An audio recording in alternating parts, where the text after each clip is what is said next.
தமிழ் வாழ்க. வீரமிகு பெரும்பாட்டன் பேரரசர் பெரும்பிடுகு முத்தரையருடைய பொற்பாதங்களை போற்றி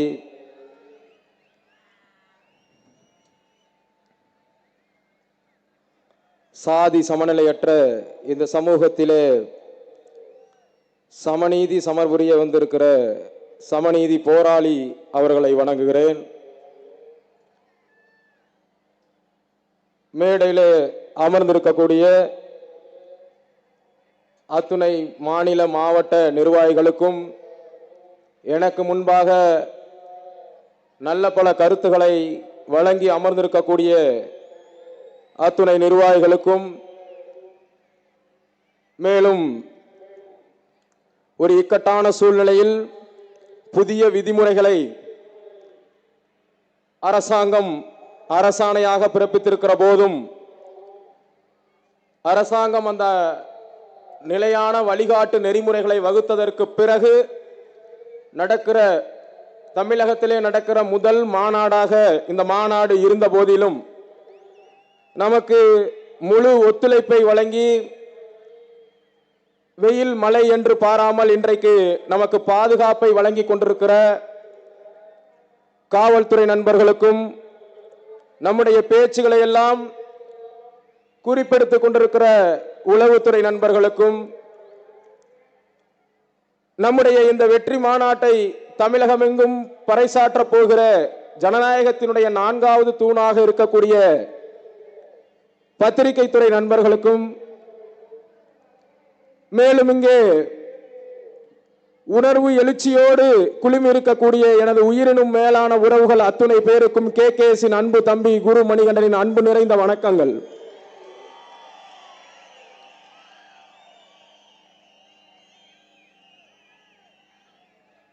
அனைத்து துன்ப பூட்டிற்குமான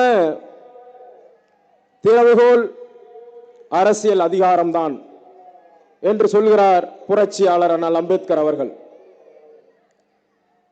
நீ அரசியலை விரும்பவில்லை என்று சொன்னால் நீ விரும்பாதனால் ஆளப்படுவாய் நீ என்று சொல்கிறார் புரட்சியாளர் லெனின் அவர்கள். அது எந்த சமூகத்திற்கு பொருந்துமோ இல்லையோ, இந்த சமூகத்திற்கு அது பொருந்தும். ஒரு பன்னெடுங்கால வரலாற்று சிறப்புக்கு சொந்தமான சமூகம். இந்த சமூகத்திற்கு தான் தமிழகத்திலேயே 2000 ஆண்டு கால வரலாறு உண்டு.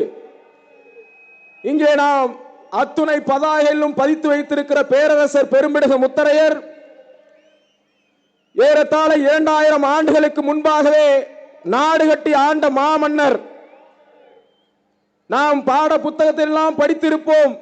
அந்த பாட புத்தகங்களிலே எப்படி சேர நாடு இருக்கிறதோ, சோழ நாடு இருக்கிறதோ, பாண்டிய நாடு இருக்கிறதோ, பல்லவ நாடுகள் இருக்கிறதோ, அதே போல முத்தரையர் நாடு என்று ஒரு தனி நாடு 2000 ஆண்டுகளுக்கு முன்பாக இருந்தது. அந்த நாட்டிலே, அந்த முத்தரையர் நாட்டிற்கு 30க்கும் மேற்பட்ட மன்னர்கள் இருந்தார்கள். அவர்கள் எல்லாம் இருந்த போதும் நம்முடைய வீரத்தின் அடையாளமாக, நம்முடைய ஒற்றை அடையாளமாக 16க்கும் மேற்பட்ட போர்களில் தோல்வியே காணாத வெற்றியை மட்டுமே கண்ட வாகைப்பூ வேந்தன், காவிரி கரையின் மைந்தன் பேரரசர் பெரும்பிடுகு முத்தரையர் தான் இந்த சமூகத்தின் வீரத்தினுடைய சாட்சி என்ற அடிப்படையிலே நாம் அவரை முன்னிறுத்திருக்கிறோம். வரலாறு மிக பெரியது. வருகின்ற நுழைவாயிலே பார்த்திருப்பீர்கள். இன்றைக்குதான் உறுப்பு தானத்தை பற்றி அரசாங்கம் அத்துணை விழிப்புணர்வுகளை ஏற்படுத்தி கொண்டிருக்கிறது. ஆனால் புராண காலத்திலேயே தன்னுடைய கண்ணையே தானமாக கொடுத்து தன்னுடைய பக்திக்கு பெருமை சேர்த்து 63 நாயன்மார்களே ஒருவராக மாறி போன அருள்மிகு கண்ணப்ப நாயனார் இந்த சமூகத்தில் வெளிவந்தவர். ஆசியாவிலே மிகப்பெரிய கோபுரம் என்று சொல்வார்கள். 108 திவ்ய தேசங்களிலே முக்கியமானது திருவரங்கம். அந்த திருவரங்கத்திலே திருப்பணிகளை செய்த நீலன் என்னும் திருமங்கை ஆழ்வார் முத்தரையர் சமூகத்தை சார்ந்தவர். பொறித்து வைத்திருக்கிறோம். முத்தரையர் வேறு, சோழர் வேறு என்று சொல்வார்கள். இன்று வரை முத்தரையர்கள் வேறு, சோழர் வேறு என்று சொல்பவர்களால் அதை நிரூபிக்க முடியவில்லை. முத்தரையர் தான் சோழர்கள். முற்கால சோழர்கள் முத்தரையர்களே, பிற்கால சோழர்கள் முத்தரையர்களின் வழிவந்தவர்களே. இதை வலியுறுத்தி வரலாற்று ஆசிரியர் ஐயா சுந்தரராஜன் சேர்வை அவர்கள் புத்தகம் எழுதியிருக்கிறார். அவர் எழுதிய கிட்டத்தட்ட 20 வருஷம் ஆகுது. எந்த வரலாற்று ஆசிரியரும் அதை மறுக்க முடியவில்லை. அப்படின்னா என்ன காரணம்? முத்தரையர்கள் தான் சோழர்கள், சோழர்கள் தான் முத்தரையர்கள். அதனால் நாம் பயன்படுத்தி இருக்கிறோம் ராஜராஜ சோழனுடைய படத்தை. ராஜராஜ சோழன் முத்தரையர். இன்னொரு முக்கியமான தகவலை நீ தெரிஞ்சு கொள்ளணும். நீங்கள் எல்லாம் ஒரு வரலாற்று தகவலை தெரிந்து கொள்ள வேண்டும். ராஜராஜ சோழன் கட்டி எழுப்பி இருக்கிறாரே அந்த தஞ்சை பெரிய கோவில், உலக அதிசயங்களாக வர வேண்டிய அந்த கோவில், அந்த கோவிலே நம்முடைய மன்னர் பெரும்பாட்டனார் சாத்தன் பைலிலி என்ற மன்னரால் கட்டி எழுப்பப்பட்ட விஜயால சோழீஸ்வரம் என்று இன்றைக்கு நார்த்தாமலையிலே இருக்கிறது. அந்த விஜயால சோழீஸ்வரத்தினுடைய கருவறை அமைப்பும் கட்டடக்கலை அமைப்பும் தஞ்சை ராஜராஜனால் கட்டி எழுப்பிய தஞ்சை பெரியவுடையார் கோவில் அமைப்பும் ஒத்த அமைப்பு. அப்படின்னா என்னன்னா, விஜயால சோழீஸ்வரத்தை பார்த்துதான் அதற்கு பிறகு 100 ஆண்டுகளுக்கு பிறகுதான் தஞ்சை கோவில் கட்டி எழுப்பப்பட்டது. முத்தரையருடைய கட்டடக்கலை தான் தஞ்சை பெரிய கோவில். இதை எந்த வரலாற்று ஆசிரியராலும் மறுதலிக்க முடியாது. இவ்வளவு பெரிய சிறப்புக்கு சொந்தமான இனம் சொல்லிக்கிட்டே போலாம். பெரிய புராணத்தை எழுதிய சேக்கிழார் முத்தரையர் சமூகத்தை சார்ந்தவர். ஏகலைவன் இந்த வேட்டை சமூகத்தை சார்ந்தவர். ஒவ்வொருத்தரையும் அப்படியே சொல்லிக்கிட்டே போலாம். வரலாறு சொல்லி மாறாது. இந்த சமூகத்தினுடைய வரலாறு வேற எந்த சமூகத்திற்கும் இம்மண்ணாண்டார் அப்படிங்கிற பட்டம் கிடையாது. 1000 பட்டம் எங்களுக்கு இருக்கு, 2000 பட்டம் எங்களுக்கு இருக்குன்னு சொல்லுவான். இம்மண்ணாண்டார், இம்மண்ணை ஆண்டவர்கள் முத்தரையர்கள். அதனால இம்மண்ணாண்டார் அப்படிங்கிற பட்டம் தாங்கியவர்கள் இன்றைக்கு முத்தரையர்கள் இருக்கிறார்கள். ஆனால் என் அன்பிற்குரியவர்களே, வரலாறு பெரிது. பெரிய வரலாற்றுக்கு சொந்தக்காரர்கள் நீங்களும் நானும். ஆபிரகாம் லிங்கன் சொல்வார், என்னுடைய தாத்தன் பெரியவன், என்னுடைய அப்பன் பெரியவன், என்னுடைய பெரியப்பா பெரியவர், நான் வரலாற்றுக்கு சொந்தக்காரர் என்று சொல்லிக்கொண்டே இருக்காதீர்கள். அந்த வரலாற்றுக்கும் உங்களுடைய முன்னோர்கள் பெயரை காப்பதற்கும் நீங்கள் இன்று தகுதியானவனாக இருக்கிறீர்களா என்பதை ஆய்வு செய்து கொள்ளுங்கள் என்று சொல்லி இருக்கிறார். அதுபோல நம்முடைய வரலாறு பெரிது, இன்றைய அரசியல் மிக மிக சிறிது. வெறும் பெருமையை மட்டும் பேச வந்தவன் அல்ல நான். ஒட்டுமொத்த வீர முத்தரையர்களும் ஒட்டுமொத்த தமிழர் தேசத்தவர்களும் வெறும் பெருமையை பேச வந்தவர்கள் அல்ல. என் அன்பிற்குரியவர்களே, என்னை கேட்கிறார்கள், ஏ குருமணிகண்டன், ஏன் இந்த சமூகத்தினுடைய அவலத்தை மட்டும் பேசுறீங்க? கேவலமாக இருக்கிறது எங்களுக்கு, பெருமை பேசுங்கள். அது என்னடா, கீழே விழுந்தாலும் மீசையில மண்ணு படலன்னு பேசுறதுக்கு கேசினுடைய தம்பிகள் என்ன வராது? இந்த சமூகத்தினுடைய வரலாறு எப்படி பெரியதோ அதே போல இந்த சமூகம் இன்றைக்கு படுகின்ற இன்னல்களும் பெரியது, அவலங்களும் பெரியது. அந்த அவலத்தை பேசுவதற்காக தான் நாங்கள் இங்கே களத்தில் நிற்கிறோம், கட்சியை கட்டமைத்திருக்கிறோம். பாதிக்கப்படுவதாக தமிழகம் முழுவதும் பாதிக்கப்படுகிற சமூகமாக இந்த சமூகம் இருக்கிறது. அதை மாற்ற வேண்டும் என்று சொல்லிதான் தமிழக அரசியல் வரலாற்றிலேயே எழுதி வைத்துக் கொள்ளுங்கள். இதற்கு முன்னும் சரி, இதற்கு பின்னும் சரி, கிராமம் கிராமமாக காலணி கூட அணியாது இந்த மக்களை வற்றிய வயிறோடும் வறண்ட தொண்டையோடும் இந்த மக்களோடு மக்களாக பழகக்கூடிய ஏழை தலைவன், எளிய தலைவன் அண்ணன் KKS அவர்களை தவிர அவருக்கு முன்பும் பின்பும் சரிநிகர் சமானமாக ஒரு தலைவன் கிடையாது. இன்றைக்கு 5000 கிராமங்களை சந்தித்திருக்கிறார். ஒவ்வொரு மாநாட்டுக்கும் அரசியல் உரிமை மீட்பு மாநாடு என்று திருச்சியிலே நடத்திய போது 500 கிராமத்தை சந்தித்தார். அதன் பிறகு வளையர் வாழ்வுரிமை மாநாடு 1000 கிராமத்தை சந்தித்தார். இலக்கு நிர்ணயித்தார், இந்த மாநாட்டுக்கு 5000 கிராமங்களை நான் சந்திப்பேன் என்று. சந்தித்திருக்கிறார். இன்னைக்கெல்லாம் 4G 5G வந்துருச்சு. வீடியோ கான்பரன்சிங்ல கூட்டம் அட்டெண்ட் பண்றாங்க, காணொளி முறையிலே கூட்டத்தை நடத்துகிறார்கள். ஆனால் இந்த நாகரீக காலத்தில், இந்த நவீன தொழில்நுட்பம் வளர்ந்த காலத்தில் நான் நேரடியாக தான் மக்களை சந்திப்பேன் என்று ஒரு லட்சியத்தோடு, என்றைக்கும் லட்சியவாதிகளுடைய லட்சியம் தோற்பதே இல்லை. அதற்கு சாட்சி தான் இங்க 5000 கிராமத்தை சந்தித்திருக்கிறார். தமிழகம் முழுவதும் 1,25,00,000 பேர். புள்ளி விவரமாக சொல்வோம், வாக்காளர்களாக மட்டும் 80 லட்சம் பேரிலிருந்து 90 லட்சம் பேர்.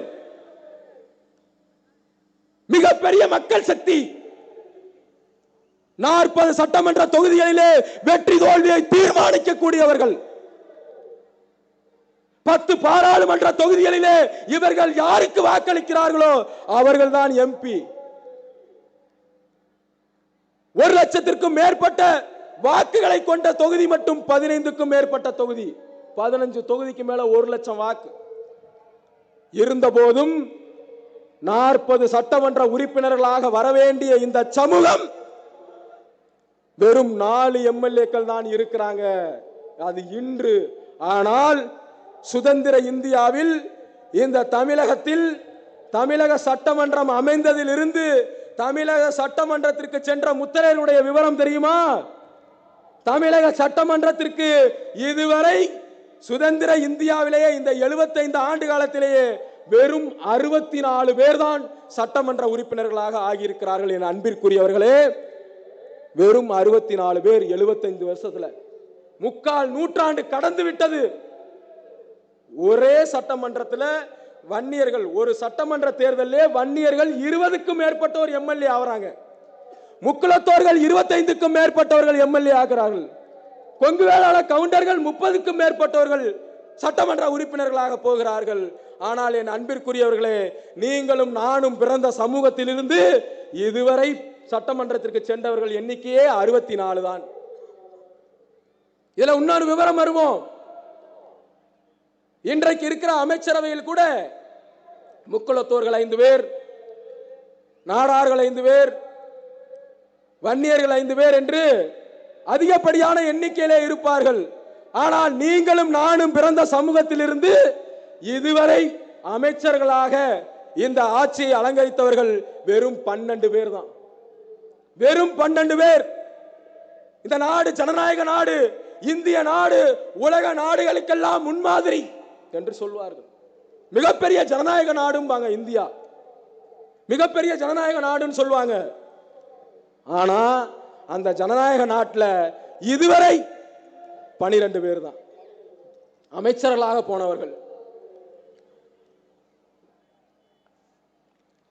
அப்ப எதை சொல்கிறோம்? அவலம் என்று எதை சொல்கிறோம்? இதை தான் சொல்கிறோம். இதை கேட்க வேண்டியது யார்? அரசியல் அதிகார மீட்பு மாநாடு. நம்முடைய அதிகாரம் யாரிடத்திலே இருக்கிறது? யார் அதை திருடி வைத்திருக்கிறார்கள்? பட்டுக்கோட்டையிலே 1 லட்சம் வாக்குகளுக்கு மேல் முத்திரையர்கள் வாழ்கிறார்கள். ஆனால் அந்த பட்டுக்கோட்டையிலே ஒரே சமூகத்தை சார்ந்தவர் 7 முறை எம்எல்ஏ. எப்படி? ஒரு தொகுதியில முத்திரையர்கள் 1 லட்சம் வாக்காளர்கள் இருக்கிறார்கள். அவன்தான் பெரும்பான்மை, முதல் பெரும்பான்மை, தனி பெரும்பான்மை. ஆனால் அதே தொகுதியில ஒரே சமூகம், மிக குறைந்த எண்ணிக்கையில் இருக்கக்கூடிய சமூகம் 7 முறை எம்எல்ஏ. நத்தம் சட்டமன்ற தொகுதி 1.25 லட்சம் வாக்கு. அந்த நத்தம் சட்டமன்ற தொகுதியில 10 வீடு கூட இருக்காத ஒரு சமூகம் 4 முறை எம்எல்ஏ. நல்லா கவனிக்கின்ற அன்பிற்குரியவர்களே, நம்முடைய அதிகாரம் யாரிடத்திலே இருக்கிறது? குளித்தலை சட்டமன்ற தொகுதி 1.25 லட்சம் வாக்கு முத்திரையர்கள். ஆனால் என் அன்பிற்குரியவர்களே, அந்த தொகுதியிலே 10,000 வாக்குகள் கூட தேராத ஒரு சமூகம் 11 முறை எம்எல்ஏ. 11 முறை எம்எல்ஏ. அறந்தாங்கி சட்டமன்ற தொகுதியில அதே போலதான் 1 லட்சம் வாக்குகள். மாற்று சமூகம் 9 முறை எம்எல்ஏ. இதெல்லாம் புள்ளி விவரம், எடுத்து பாருங்க. உங்களுக்கெல்லாம் கையேடா, சின்ன கையேடா போட்டு கொடுக்கிறோம். இப்படியே சொல்லிட்டே போலாம். திருப்பரங்குன்றம், திருமங்கலம்லாம் பெரும்பான்மை வாக்கு மதுரையில. ஆனா ஒரு முறை வேட்பாளர்களாக கூட இருவரும் திராவிட கட்சிகள் நம்மை அறிவித்ததில்லை. அருப்புக்கோட்டை சட்டமன்ற தொகுதி பெரும்பான்மை மக்கள் நம்ம. ஒரு முறை கூட அறிவிச்சது இல்லை. இந்த பக்கத்தில் இருக்க விராலிமலை 1,00,000 வாக்குகள் மிக மிக அடர்த்தியாக இருக்கக்கூடிய சட்டமன்ற தொகுதி. ஆனால் 3 முறை அந்த தொகுதியிலே 10 வீடு கூட தேராது. இன்னும் வச்சுக்க போனா 10,000 வாக்கு கூட தேராது. அவங்க எம்எல்ஏ. இப்ப இதுதான் அதிகார திருட்டு, இதுதான் அதிகார பறிப்பு. இந்த அதிகாரத்தை மீட்பதற்காக தான் இந்த மாநாடு. இங்க சொல்லணும்ல எங்க அதிகாரம் பறிக்கப்பட்டிருக்கு, வரலாற்றை சொன்னோம்ல, மிகப்பெரிய வரலாறுன்னு. ஆனா இன்றைக்கு இருக்க அவலத்தையும் சொல்லணும். பெரிய பெரிய பேர் தான், நாடு கட்டி ஆண்ட இனதான், ஒரு வீடு கட்டி வாழ வழி இல்லை. நீங்க இப்படியே தஞ்சாவூர் மாவட்டத்திலிருந்து நாகப்பட்டினம் வரைக்கும் அந்த பிரதான சாலைகளிலே பயணித்தீர்கள் என்று சொன்னால் இருபுறமும் இருக்கக்கூடிய குடிசை வீடுகள் அத்துணையும் முத்தரையர்களுடைய குடிசை வீடுகளாக இருக்கிறது. என் அன்பிற்குரியவர்களே, இந்திரா காந்தி காலத்திலிருந்து, அம்மையார் இந்திரா காந்தி பிரதமராக இருந்த காலத்திலிருந்து வீடு வழங்கும் திட்டம் இருக்கிறது. என் அன்பிற்குரியவர்களே, இந்திரா நினைவு குடியிருப்பு திட்டம், கலைஞர் வீட்டு வசதி திட்டம், இப்போது கலைஞர் கனவு இல்லம், அம்மையார் ஜெயலலிதா அவர்களுடைய பசுமை இல்லம், இப்போது ஐயா நரேந்திர மோடி அவர்களுடைய ஆவாஸ் யோஜனா என்று இலவச வீடு வழங்கும் திட்டம் இருக்கிறது. இந்திரா காந்தி காலத்திலிருந்து அந்த அரசாங்கம் கொடுக்கிற சலுகைகளை கூட வாங்கி பயன்பெற தெரியாத ஊமை சமூகமாக இந்த சமூகம் இருக்கிறது. இந்த ஊமை சமூகத்தின் உரிமை குரலாக எங்கு ஒலிக்க வேண்டும்? சட்டமன்றத்திலே தலைவர் ஒலிக்க வேண்டும். அதற்காக தான் இந்த மாநாடு. அது மட்டும்தானா? சட்டமன்றத்துக்கு போயிச்சா எல்லாம் சரியாயிருமா? இது பெரிய தொடக்கம், முதல் படி. எந்த கட்சிகள் உன்னை மாவட்ட செயலாளராக ஆக்க மறுத்ததோ, எந்த கட்சிகள் உன்னுடைய வாய்ப்பை பறித்ததோ, முத்தரையரா இல்ல மாவட்ட செயலாளர் இல்ல, அது அதிமுக இருந்தாலும் திமுக இருந்தாலும் பாஜக இருந்தாலும் இப்ப இருக்கக்கூடிய அண்ணன் விஜய் ஆரம்பித்திருக்கக்கூடிய கட்சியாக எந்த கட்சியாக இருந்தாலும் முத்தரையர்களா நோ நோ நோ, மற்ற சமூகமா எஸ் எஸ் எஸ், எந்த கட்சியிலும் இல்ல. அப்ப முடிவு பண்றோம், நீ என்ன எனக்கு வாய்ப்பு தருவது? சமநீதி போராளி, புரட்சியாளர், அரசியல் புரட்சியாளர். இது எதுவும் நடக்காது என்று சொல்வோன் சாதாரண மனிதன், நடக்காத அசாத்தியங்களை நடத்தி காட்டுவோன் புரட்சியாளன். அந்த புரட்சியாளன் தான் எந்த சமூகம் மறுக்கப்பட்டதோ, எந்த சமூகம் ஒதுக்கப்பட்டதோ, எந்த சமூகம் புறக்கணிக்கப்பட்டதோ அதே சமூகத்திலிருந்து 54 பேரை மாவட்ட செயலாளர் ஆக்கியிருக்கார். 54 பேர் இந்த மேடையிலே உட்கார்ந்து இருக்கிறார்களே, இவர்கள் எல்லாம் உரிமை மறுக்கப்பட்ட சமூகம், இந்த அரசியல்வாதிகளால் புறந்தள்ளப்பட்ட சமூகம், குரலற்ற சமூகம், ஏழை எளிய விளிம்பு நிலையில இருக்கக்கூடிய சமூகம். அவர்களை இன்றைக்கு மேடை ஏற்றி அழகு பார்த்திருக்கிறார் சமநீதி போராளி அவர்கள். இதுதான் தொடக்கம், அரசியல் மீட்புக்கான தொடக்கம். வெறும் பெருமையை பற்றி மட்டும் நாங்கள் பேச வரல. பெரிய பேர் வச்சுக்கிட்டு ஒரு ஹைக்கூ படிச்சேன், குறுங்கவிதை ஹைக்கூ. எதிர் வீட்டு சரஸ்வதியும் லட்சுமியும் காசு பணம் இல்லாததனால் கல்வியை பாதியிலே விட்டார்கள் அப்படின்னு ஒரு ஹைக்கூ. புரியுதுங்களா? எதிர் வீட்டில் இருக்கக்கூடிய சரஸ்வதியும் லட்சுமியும் காசு பணம் இல்லாததனால் தன்னுடைய படிப்பை பாதியிலே விட்டார்கள். பேர் என்ன? சரஸ்வதி. விட்டது என்ன? படிப்ப. பேர் என்ன? லட்சுமி. எதனால படிப்பை விட்டாங்க? காசு இல்லாதனால. சரஸ்வதி என்ன கடவுள்? கல்வி கடவுள். லட்சுமி என்ன கடவுள்? செல்வத்திற்கான கடவுள். பேர் என்னமோ படிப்புக்கான கடவுளும் செல்வத்திற்கான கடவுளும் தான். ஆனா படிக்க வழி இல்லை.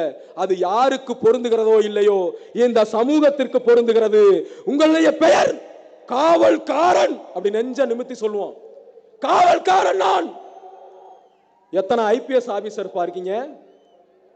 how many members? எத்தனை ஐபிஎஸ் ஆபீசர்ஸ் இருக்கீங்க? ஒண்ணு இல்ல. சரி, ஐபிஎஸ் வேணாயா? சரி, அடுத்த ரேங்க் வருவோம், எஸ்பி கேடர்ல இருந்து கீழே. எத்தனை ஏடிஎஸ்பிஸ் இருக்கீங்க? எத்தனை ஏடிஎஸ்பிஸ் இருக்கீங்கன்னா இல்ல.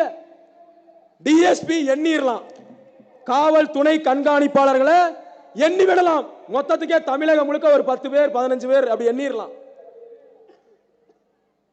ஆய்வாளர்கள் அப்படியே போக போக கொஞ்சம் அதிகரிக்கும். பேர் என்ன? காவல்காரன். காவல்துறையில ஒண்ணும் இல்லை. அதே போல அம்பலகாரன்.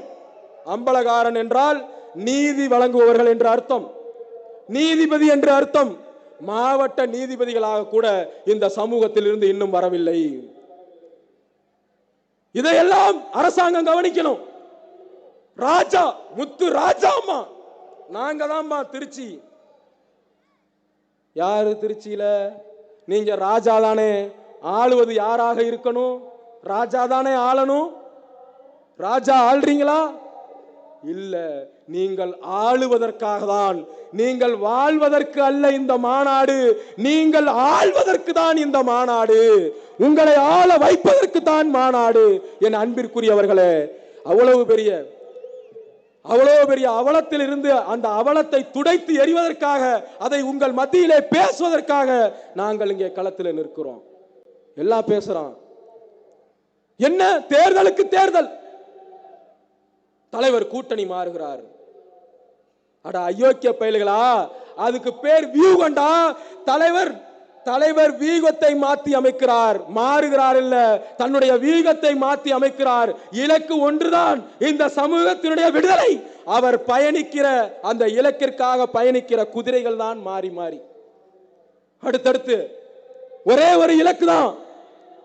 அதிமுக கூட கூட்டணி வச்சா அதிமுக காரனுக்கு ரொம்ப கொண்டாட்டம். வாழ்த்துக்கள் வாழ்த்துக்கள். திமுகவோட இப்ப பாஜகவோட கூட்டணி வச்சா ஜி வாழ்த்துக்கள் ஜி அப்படின்னு அவங்களுக்கு சந்தோஷம்.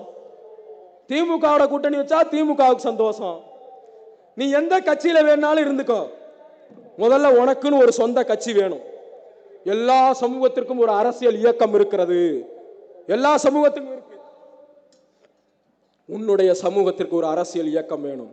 நீ பாஜக காரனாக இரு, அதிமுக காரனாக இரு, திமுக காரனாக இரு, உனக்கு சமூக ரீதியாக ஒரு பிரச்சனை வரும்போது உடனடியாக நினைவுக்கு வருகிற பெயர் KKS. இங்கே சொல்லு, நீ கட்சியில திமுகவுடைய மாவட்ட செயலராக இரு, அதிமுகவுடைய மாவட்ட செயலராக இரு, இல்ல நீ இருந்தினா கூட உனக்கு சமூக ரீதியாக பிரச்சனை வரும்போது நினைவுக்கு வருகிற பெயர், அவர் பெயர் தான் சமநீதி போராளி. வீகற்றை மாற்றுகிறோம். மிகப்பெரிய துரோகத்தை செய்திருக்கிறது பாஜக. நாங்க தான் தபால் தலை வெளியிட்டோம். அடுத்து காவல்துறை சீக்கிரம் முடிக்கணும் இருக்காங்க, இப்பவே வயலேஷன்ல போகுது. தபால் தலை நாங்கள் தான் வெளியிட்டோம். முத்திரையர்களே, பாஜகவின் பக்கம் நில்லுங்கள். ஏண்டா இத்தனை ஆண்டு காலமா மற்ற கட்சிகள் எங்களை ஏமாத்தினது பத்தாதா? நீங்க ஏமாத்த வந்துட்டீங்களா? தபால் தலை வெளியிடுவதன் மூலமாக இந்த சமூகத்தினுடைய நிலை மாறிடுமா? இப்ப சொன்னனே நிலை, கடந்த ஒரு 3 வருஷத்துக்கு முன்னாடி கரூர்ல ஒரு பெரிய சம்பவம் நடந்துச்சு. இப்ப நடந்த டிவிகே சம்பவம் இல்ல. ஒரு 3 பேர் கழிவுநீர் சுத்தம் செய்ய போய் இறந்து போயிட்டாங்க. கழிவுநீர் தொட்டியை சுத்தம் செய்ய போய் இறந்து போயிட்டாங்க 3 பேர். அதில் ஒருவர் முத்தரைய சமூகத்தை சார்ந்தவர். எனதருமை ஜனநாயக சொந்தங்களே, ஒடுக்கப்பட்டோருக்காக நாங்கள் களத்திலே நிற்கிறோம் என்று பேசக்கூடிய அரசியல் கட்சிகளே, இந்த சமூகம் இன்னும் விளிம்பு நிலையில் தான் இருக்கிறது. கழிவு நீரை சுத்தம் பண்ணக்கூடிய தொழில் என்று சொல்லக்கூடிய உடல் உழைப்பு தொழிலாளர்களாக இன்னும் இருக்கிறார்கள். கொத்தனாரு, சித்தாளு, ஓட்டுநர், இப்படி உடல் உழைப்பை நம்பி மட்டுமே வாழுகிற சமூகமாக இந்த சமூகம் இருக்கிறது. இவர்களுக்கான மாற்றத்தை கொண்டு வர வேணாமா? தபால் தலை வெளியிட்டால் இவருடைய நிலை மாறிடுமா? கொத்தனாரா இருக்கவன் என்ன ஆயிடுவான்? கோடீஸ்வரன் ஆயிடுவானா? வரலாற்றை பாதுகாக்க வேண்டும், மாற்று கருத்து இல்லை. ஆனால் அந்த வரலாற்றின் மூலமாக அரசியல் செய்யக்கூடாது. மற்ற கட்சிகள் நாங்க சிலை வச்சு தரோம், உங்களுக்கு முத்திரையர் சிலை வைக்கிறோம், சிலை வைத்தால் நிலை மாறிவிடுமா? நான் பாஜகவை பார்த்து கேட்கிறேன், தபால் தலை வெளியிட்டோம், தபால் தலை வெளியிட்டோம் என்று சொல்கிறீர்களே, நாடு முழுவதும் 20க்கும் மேற்பட்ட மாநிலங்களிலே நீங்கள் ஆட்சியில் இருக்கிறீர்கள், மிக பெரும்பான்மையான பலத்தோடு இருக்கிறீர்கள். இந்த இந்திய தேசிய வரலாற்றிலேயே முக்கால் நூற்றாண்டுகளுக்கு மேலாகியும் 1,25,00,000 பேர் இருக்கக்கூடிய முத்திரையர்கள் ஒரே ஒருவர் கூட இன்னும் வரை மாநிலங்களவை மண்ணை மிதிக்கல. நாடாளுமன்றத்தில் ஒரு எம்பி கூட, ராஜ்யசபாவினுடைய எம்பியாக ஒருத்தர் கூட இந்த முத்திரையர்கள் வரல. நீங்கள் முத்திரையர் மீது உண்மையிலேயே அக்கறை கொண்டீர்களானால், பாஜகவிற்கு உண்மையிலேயே முத்திரையர்கள் மீது அக்கறை இருக்குமானால் குடு, ஒன்னே ஒண்ணு குடு. எங்க தலைவர் கொடுக்க வேண்டாம். முத்திரையர்ல இருக்கக்கூடிய யாரோ உன் கட்சியில வேலை பார்ப்பான்ல, ஜி வேலை பார்ப்பான்ல, அவங்களுக்கு கொடு. எம்பியாக்கு நாளைக்கே பிரச்சாரத்துக்கு நாங்க போகல. எந்த கூட்டணி இருக்குமோ அந்த கூட்டணிக்கு பிரச்சாரத்துக்கு கூட போகல. ஆக்கு என்னங்கடா தபால் தலையை வெளியிட்டு உங்க பிரித்தாளும் சூழ்ச்சியை முத்திரையர்களை கொண்டு வரலான்னு பாக்குற. காலங்காலம் 2024 அதிமுக கூட பாஜகவை கூட்டணியில் வச்சுக்கல, வேணான்ட்டான்.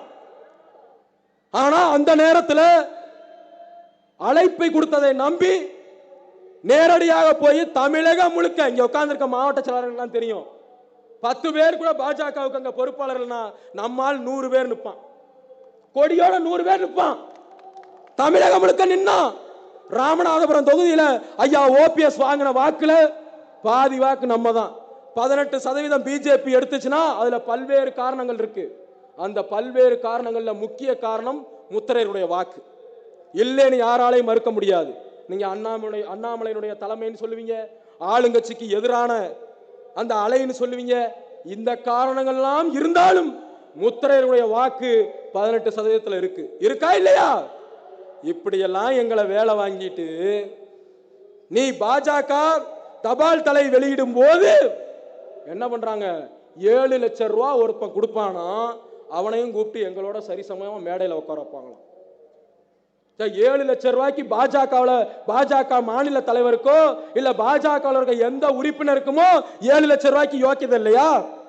தபால் தலையை மத்திய அரசாங்கம் தானே வெளியிடுகிறது. மத்திய அரசாங்கம் வெளியிடுகிறதானே அந்த 7 லட்சம் ரூபாயை மத்திய அரசிலே அங்கம் வைக்கக்கூடியவர்களுக்கு கொடுப்பதற்கு தகுதி இல்லையா? அதை இன்னொரு அமைப்பு கிட்ட இருந்து வேண்டும் என்றே வாங்குறான். அப்படின்னா என்ன பண்றான்? முத்திரையருக்கு கே செல்வகுமார் மட்டும் தலைமை கிடையாது.